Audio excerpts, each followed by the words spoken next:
Okay, good. Fantastic. All right. So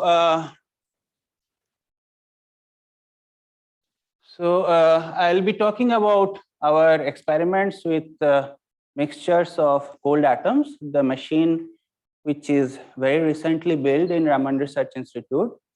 And I will give an overview of the kind of experiments what we are doing. And then I will talk about some of the work what we have done over the past 3 years or so on quantum sensors. So this is a bird's eye view of some part of the laboratory. And this is one mobile phone picture of our pretty big potassium moth. And all right. So the plan of the talk is that I'll give a brief overview of this sodium potassium ultracold atom mixture experiment. So we have not yet in the BEC. We are presently under microkelvin temperatures. And then I'll go to the next part of the talk where I'll give a detailed discussion on our spin noise spectroscopy experiments with coherently driven cold atoms. And we'll show that how we achieve precision and time resolved magnetic field sensing. Some of the recent references from the lab. So I'll be mostly talking about the first 3 papers on spin noise in cold atoms and some results also previously from thermal vapor, what we got started with, and then on magnetometry. So after listening to Professor Bimalendu Dev's talk yesterday, I was tempted to talk about one of the recent works where we were looking at the response function of the cold atoms in photon bath experimentally. And so if someone is interested, I can discuss about this. And then we also do some of the Rydberg spectroscopy experiments. And this is something to appear actually today. So if I am given 2 or 3 more minutes at the end, I will give some highlight of this experimental results.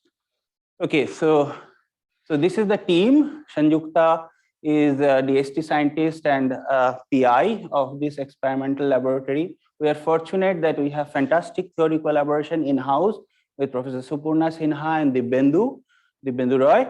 And today I'll be talking in the latter part, the work which is Mahesh Shah's PhD thesis, and also what Shairi is now working on. So Shairi has a poster outside if you visit. And then Shubhajit has completed some work with the response function of cold atoms in photon bath. And Shilpa and Shobhon are doing the Rydberg spectroscopy experiment. Sagar, Shreya, Vidyut, and Gaurav, Anirban, and Sharnabho. Gaurav, Anirban, and Sharnabho are here, are characterizing and progressing with the cold atom mixture experiment. All right, so what is the aim of our experiment? The aim is to have the multi-species BEC and Fermi superfluid in optical lattices. And the primary goal is to study quantum correlations by tuning interspecies and intraspecies interactions. We have a way to modulate and control the dimensionality and the geometry of the trap. We employ what is called a digital mirror device to have an arbitrary potential. So this is a picture from one of my previous experiments where we had simultaneous BEC of rubidium and potassium, but in this machine, I hope to show you a picture similar like this sometime soon with sodium and potassium. So atoms we cool are sodium, which has a bosonic isotope. Potassium, we have both fermions, potassium 40 and bosons, and rubidium, of course, because that's the favorite workhorse. And so cold atoms are excellent system for precision measurements and sensors. I don't have to stress on this point. There were lots of discussions on them. And then as a sensor, I'll show you that how we do Faraday rotation fluctuation measurements on cold atoms to develop these magnetic field sensors. And also with Rydberg atoms, where some of the results from the lab I'll try to show towards the end are also used as a precision measurement tool. All right, so going forward, I don't think we will have to spend much time after Sourav's nice introduction on laser cooling and trapping. The atoms in presence of laser beam feel viscous force within the laser beams, and then the trapping is done using spatially varying magnetic field. So this is up to the magneto-optical trap part. Then evaporation and magnetic trap, I'll show a few slides. And so this is our machine design. And since I'm a big sci-fi movie fan, so the machine is kind of influenced heavily by the Star Trek Enterprise. So we have two atomic beam sources. We have them as 2D plus mod source, both for potassium and sodium. And then we have an ultra-high vacuum chamber where the atoms are collected in a 3D magneto-optical trap. And then the next stage is having a magnetic transport by varying the current and overlapping coils, what we have in the lab, to transport them to another part of the vacuum manifold where we have the science cell and where most of the action will shift in next few months. All right, so this is an overview. The lasers for sodium and also for potassium, laser cooling and trapping. We do all the acoustic modulator, electro-optic modulator, phase shifting and frequency shifting in this laser table, and then transport the light beams for laser cooling and trapping from this table to the other experimental table using the optical fibers. In this table, we also do high precision spectroscopy for sodium and potassium, log the lasers. The lasers have the precision of the order of few hundred kilohertz, 150 kilohertz we measured. And then in the main experimental table, we have the, you can see the 3D mode chamber here, view of the science cell, and both the 2D mode for potassium and sodium and some of the optics there. So we have the system in ultra high vacuum because we don't want the atoms to have a low lifetime. So we have measured the trap frequency, the trap lifetime of the atoms of the order of around 86 seconds now, which is consistent with what we measure, because at this range, the gauge measurements from the vacuum measurements we don't trust anymore because they are so low pressure at 10⁻11 millibar that the atom lifetime in the trap is what tells you what kind of vacuum we have. Then all the optical setup and high resolution imaging. Right now it's not that high resolution, but we are working towards having a very high resolution imaging system eventually. And so one idea is that we have the source. So this is something what we had developed long times back during my PhD, and the same idea is now implemented in many labs in all over the world. So the idea is that we cool the atoms in transverse direction, having rest-track coils and elliptically expanded laser beams. And then we also slow them down along the longitudinal direction using a pair of what is called a moving molasses. And we have a small differential pumping hole inside the vacuum chamber through which the cold atoms transport, and boom, we load the atoms in the 3D mode eventually. This works very nicely and almost always. And then what we have is that the potassium system is kind of optimized now. We are still working on the optimization and so on. So we have nearly 1 billion atoms in the potassium mode. Sodium is continuing to be optimized. In next couple of weeks, we will finish this optimization. We have something like 10 to the power 7 atoms in mode of sodium and 10 to the power 9 or so in the mode of potassium simultaneously in the middle chamber. So optical traps and lattice lasers are being installed. So some of the students are working on them already, and the fetchback coils as well. All right, so we do almost all our measurement by standard absorption imaging, and this is one of the typical absorption image from the potassium gold atom cloud from the lab. So I will stop here this part of the discussion, and I'll go to the spin correlation spectroscopy. So you are invited to look into the paper which recently came out. So this is a true quantum non-demolition measurement technique. We claim this to be like that.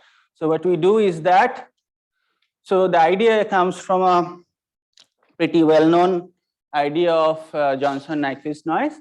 So you can measure the fluctuations of voltage, and then if you do a 2-time correlation of the voltage fluctuation, even for a voltage fluctuation directly, and you can show that you can actually get an idea of resistance of such a circuit via the fluctuation dissipation theorem.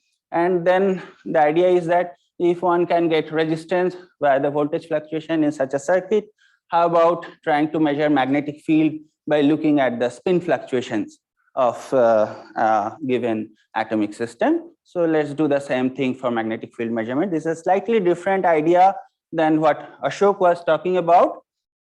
So we are trying to look at the fluctuating spins. In this case, going back again to Sourav's lecture, these atoms are tiny magnets when they are in their MF states, and these states do fluctuate from one of the MF states to another. In high temperature, this is thermally dominated fluctuations. In quantum domain, it is quantum fluctuation. So now the idea is that what you look at the spins of an atomic media, and then when they fluctuations in atomic population between different magnetic state, that causes dissipation in net magnetization. The overall magnetization can be 0, but the fluctuation remains, and this leads to a correlated fluctuation in the real part of susceptibility. And then what we do is that we send a linear polarized far detuned weak probe laser beam, which does not really cause any scattering in the system. It's so far detuned, around 30 gigahertz with respect to atomic transition. Then it shows up as a Faraday rotation fluctuation, and this is the noise. Only problem is that this is so weak that it's not very popular so far, but then with some, you will see that. So then what we also do additionally for purely technical reasons, we apply perpendicular magnetic field, what is known as void geometry, to look at the Faraday rotation and its decay. And that's how we get a corresponding Faraday rotation fluctuation measurement. So in a way, what we look, suppose for example, the spins are fluctuating, overall the average is 0, but then if we do a 2-time correlation of this spin fluctuation, Sx tau, Sx0, or Sxt plus tau, Sx tau, and then this is proportional to cos Larmor frequency, and then a decay term, which is directly proportional to what is called a T2 time scale, or the coherence decay time. And then we simply take a Fourier transform of this signal. What comes out, this is a cartoon, of course, you will see the real signal soon, and then this will show up as a Lorentzian in the spectrum analyzer. And the good thing is that this Lorentzian is very, very narrow. This only depends on the T2, and if T2 is pretty long-lived, then you will see a line width of such a spectrum, which is so narrow that, so for example, I'll give an example what we are doing. So this is a real signal from the laboratory. You can see that the corresponding width of this Lorentzian noise signal is of the order of kilohertz. And then what I was talking about, spin fluctuation between these magnetic sublevels in the f equal to 2 and f equal to 1 manifold. And then going forward, okay, so if we apply this perpendicular magnetic field, is pretty low magnetic field regime, then this peak will shift, the peak of the noise peak, and then shift is linear. And of course, here you can see both the corresponding rubidium 87 and 85. This is done in a rubidium. This particular data is from vapor cell. I'll show you cold atom results very soon.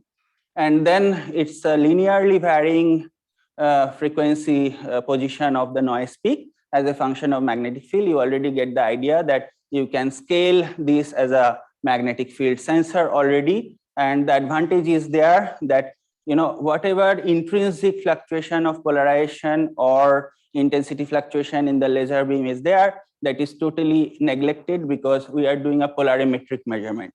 If I can go back to the picture, yes, exactly. So this is our probe beam, and then the probe beam is both the components of S and P polarization falls on a battle balance photodetector, and then the signal is extracted, which is only sensitive to the intrinsic spin fluctuation in the atomic system.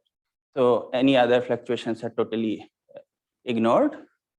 So that gives the advantage that why this method is pretty powerful.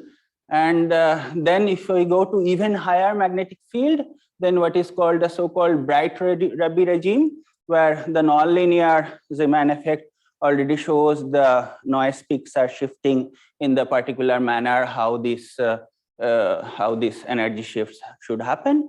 And then we can actually do a sophisticated analysis of these energy shifts, and then from there we can calculate back and get a magnetic field precision. From vapors, we do something of the order of around 50 nanotesla. By the way, this is an integrated precision. We are not looking at a particular frequency-dependent measurement, which is nice. Another nice thing you might have noticed that this is not in so-called SCRF regime. This is actually having a much broader dynamic range because this is insensitive to any local magnetic field values, because we are directly looking at the spins which are fluctuating in presence of a magnetic field. So we can no. This is a purely magnetic field effect because we do a polarimetric measurement. Whatever electric field effects are there, they are common mode and rejected. So that's actually a powerful technique. Only thing is that if you notice the signal strengths, they are in nanovolt per square root of hertz. So we had to work very hard to develop the electronics and detector systems to actually detect this kind of measurement. So this is an alternative way of doing that. So we also do what is called vector magnetometry, very similar to what Shankar had talked about, but in this context of this polarimetric measurement. And we apply both parallel and perpendicular magnetic field, look at the real Zeeman effect and the fluctuating spin effect. We do the modeling correctly, and then we actually can show from the shift of the peak in presence of the both component magnetic field that the direction of the magnetic field is also. Another thing what we develop is that time resolved magnetometry, because we can decide for how long we can detect this signal, and we can go down to timing resolution of the order of 100 millisecond. And this is where we were purposefully varying the magnetic field and in a time resolved manner, and we were doing a gated measurement and to show proof of principle that we can actually record the time resolved magnet, which might be of much interest. For example, if you want to detect the heart signals or something like that. All right. So now next is that we wanted to, of course, do this in cold atoms because there the precision and the signal quality is much better, but signal strength is much weaker because you don't have as many cold atoms as you have in a vapor cell. So we developed a technique called a coherent drive. First, I will show you what is this coherent drive. So we develop a pair of Raman beams. So very similar systems which many talks were there before. And then we generate these two Raman drive beams from the same laser, pass them through two different acoustic modulators, and then shine onto this experimental system where 1 and 2 refers to two magnetic sublevels, MF levels in presence of magnetic field. So we know exactly what is nu L, and then if we drive properly with the fulfilling the Raman conditions, then what we actually show is that, I'll skip some of the theory modeling, that we do have, means this was developed also by Bimalendu, the theoretical description, that whatever is the intrinsic signal, this one, if we zoom here, and then when we do a Raman drive, two things happen. First of all, the signal strength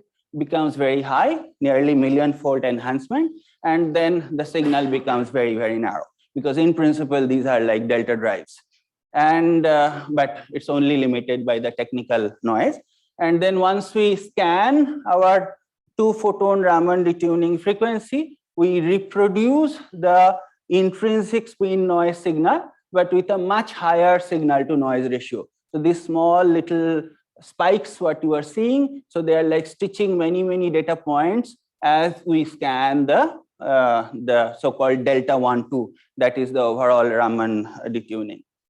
So now that we have proven that indeed we can reproduce the intrinsic signal, and we also had to do some extra work to convince the referees that indeed by doing the Raman drive, by the way, we don't do a very high strong drive because then the whole point lost.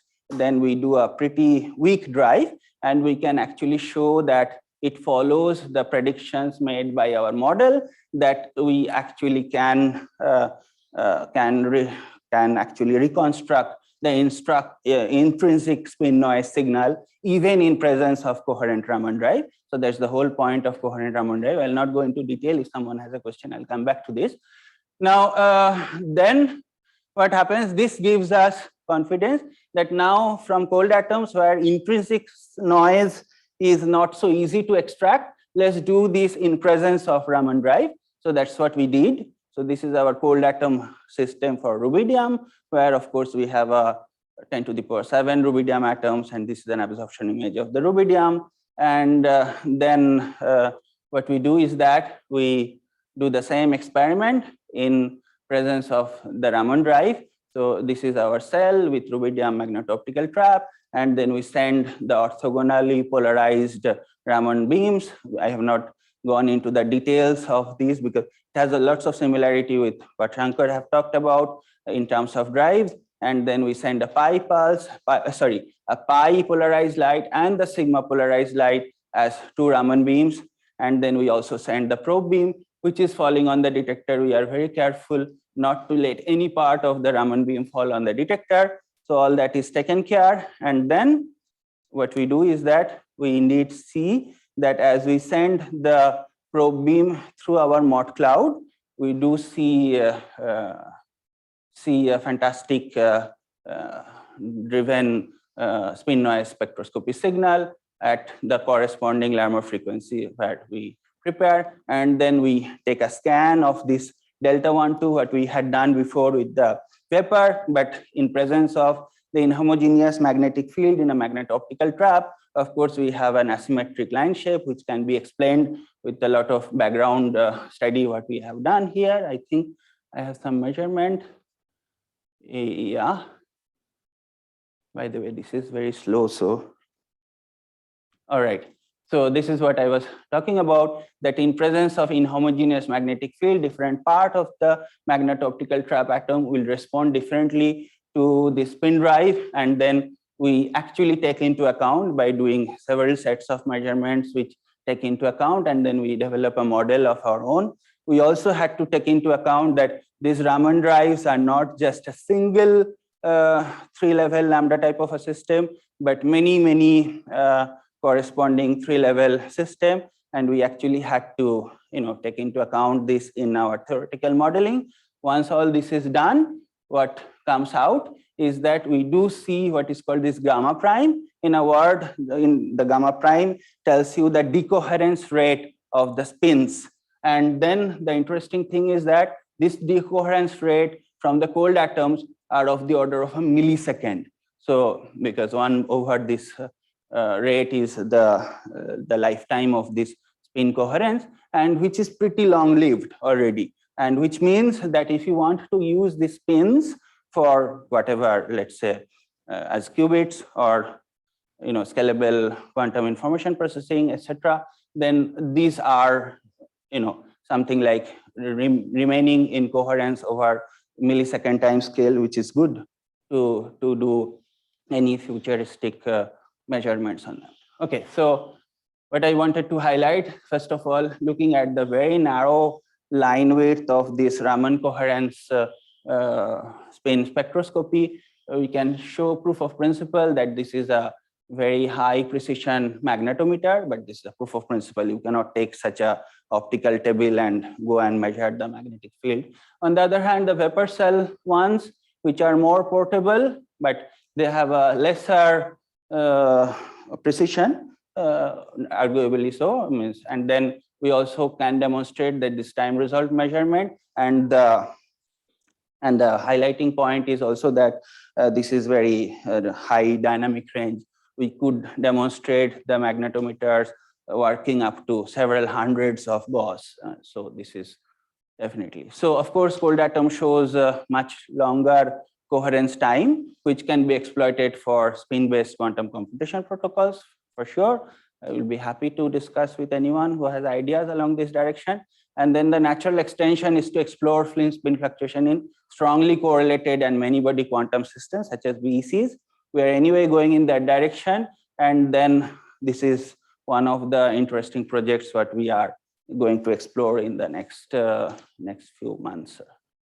All right, so now that I have some time, I can actually flash a slide or so on this Rydberg spectroscopy, what we do. So this work is done with Sanjukta, Shilpa, and Shobhon. And so I will skip this slide because this was beautifully presented by Professor Vasan in his talk, that why Rydberg atoms are so exciting and so nice. So I'll go directly into our measurements. So first measurement is done again in vapor cell. That's how we built the expertise. And then what we are doing is that we have a probe laser at 780 nanometer, detuned with respect to 5s half to 5p3/2 transition.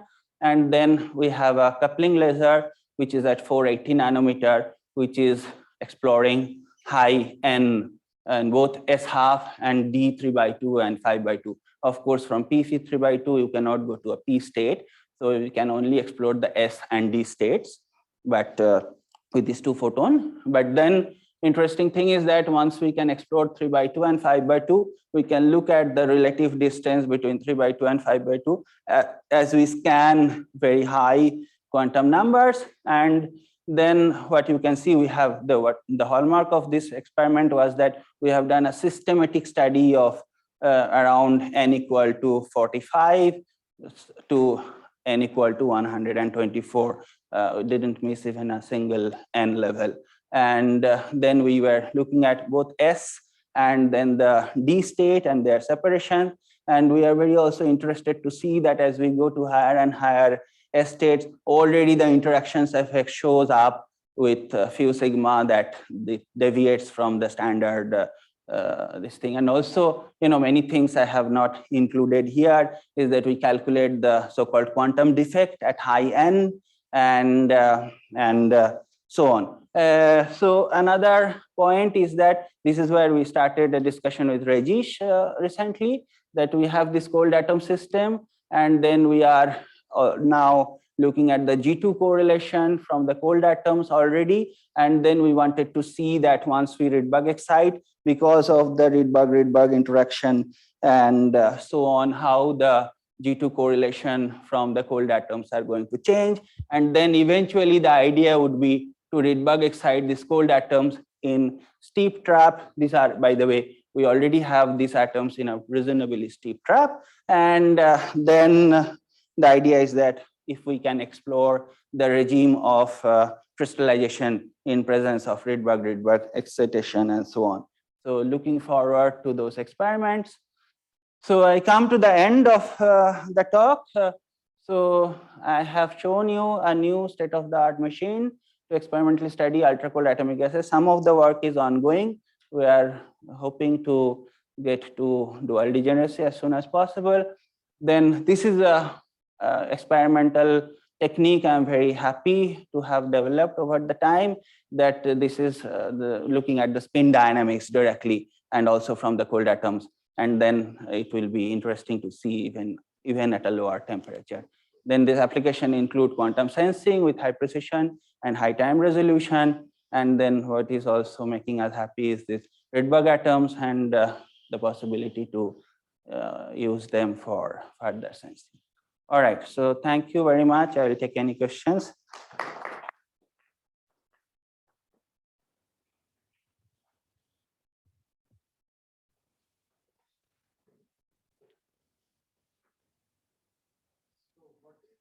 Scale of this spin fluctuation in your? Oh, so for example, the limiting time scale is given by the decoherence rate.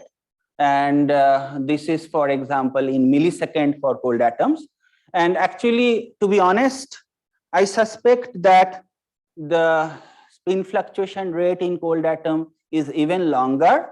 the way we are measuring, we are actually creating these two Raman beams, and we are sending them through to kind of doing a synchronous measurement of this spin fluctuation. And then these two Raman beams, what we have developed in the lab, they do have a little bit of relative jitter because of technical noise. And that is of the order of millisecond now, because it's like kilohertz noise, which we are trying to improve by going into better electronics, etc. But experimentalists know how hard these things are. So now we are quoting a number which is limited by what we see. For example, in the next gen experiment, when I'll be able to, let's say, go to a Hertz level stabilization of the relative Raman beam frequency, and then going back, just let me show you. Yeah, for example, an individual Raman coherent signal. So if this is narrower, then that will be the quoted number. So I cannot quote any number which is this thing. So in a way, I tell you that the time scale is given by the inverse of this Fourier transform, which is what we experimentally observe. But yeah. Thank you. More questions? Yeah, on the Rydberg G2 that is shown. No, Rydberg, it's not Rydberg G2. So that is still the G2 measurement from the cold atoms. So we are gearing up to do the Rydberg G2. So what we have shown is that the simple G2 measurement from the photons coming out from the cold atoms. So that is why you have a thermal. Yes, exactly. So, well, I expect that even when we see Rydberg G2, the overall signal will probably still be thermal, but then I do expect to see, for example, a change in the time scale of the G2 as we go to higher and higher Rydberg levels. So that is the expectation. But no, this is not G2 with Rydberg. This is what we would like to show next. Yeah. So this is just, this people have done before. Yeah.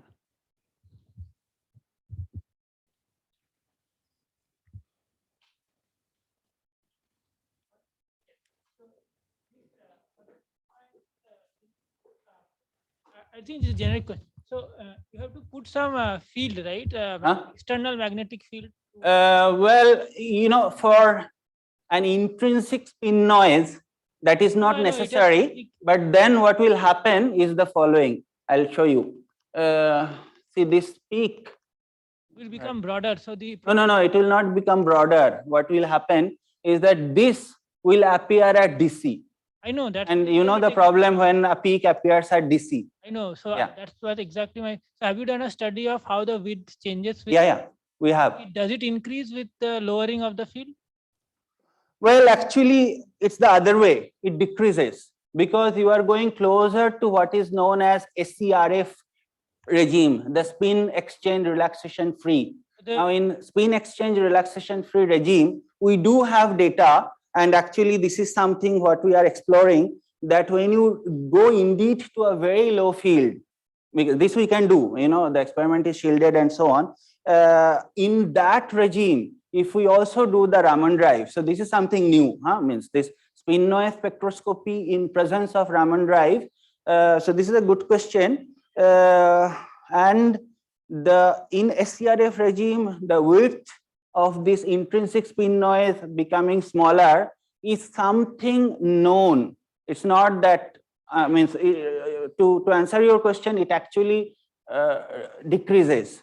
But now the question is that how much? Because when you go to a lower and lower field, it becomes incredibly harder to measure such a small signal over a 1/f noise floor. And but in presence of Raman drive, this is easier. The reason I was asking is that people who want to have nanotesla kind of accuracy would probably also be interested in measuring really low DC fields, right? Not necessarily. See, that is the point. See, the SCRF magnetometers which exist, they rely on not Faraday rotation fluctuations, but let's say Faraday rotation itself. So they are limited by so-called dynamic range, because that is happening at such a low field, right? Now, you might be having a requirement to measure hundreds of Gauss field, but with a high precision. So now that kind of things is possible here. So yeah, so that's also a kind of selling point, let's say. Any more questions? Then let's thank our speaker.